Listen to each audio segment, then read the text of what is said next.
গভীর রাতে চাঁদের রূপালী আলোয় বনভূমি শান্ত, গাছের পাতা সামান্যতম বাতাসেও স্থির।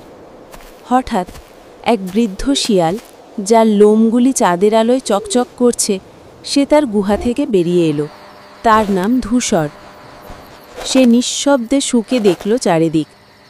ধূসরের লক্ষ্য ছিল পাহাড়ের কোলে থাকা কাঠবিড়ালির পুরনো আস্তানা, কিন্তু সেই পথেই একটি বিশাল মহিরুহের ডালে বসা এক জ্ঞানী পেঁচা, যার হলুদ চোখ দুটো অন্ধকারে জ্বলছিল, সে মৃদু স্বরে শিয়ালকে ডাকল। ধূসর, এই নির্জন রাতে কোথায় চলেছ?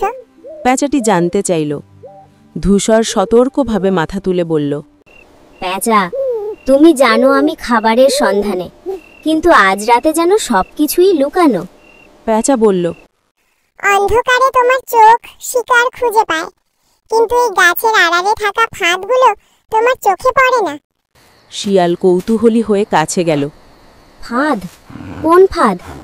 পেঁচা তার ডানা সামান্য ঝাঁকিয়ে বলল, দক্ষিণের ঝর্ণার কাছেই শুকনো পাতার নিচে একটি গভীর গর্ত আছে। গতকাল একটি খরগোশ প্রায় পড়েই যাচ্ছিল, ভাগ্যিস সে দেখতে পেয়েছিল। ধূসর কৃতজ্ঞতায় তার মাথা নিচু করল। সে বুঝল, একা চলার পথে সবার সহযোগিতা প্রয়োজন। সেই রাতে শিয়ালটি অন্য পথে শিকার খুঁজতে গেল এবং বিপদ এড়াল। বনভূমিতে পশু পাখির এই গোপন বোঝাপড়া চাঁদের নীরব সাক্ষী হয়ে।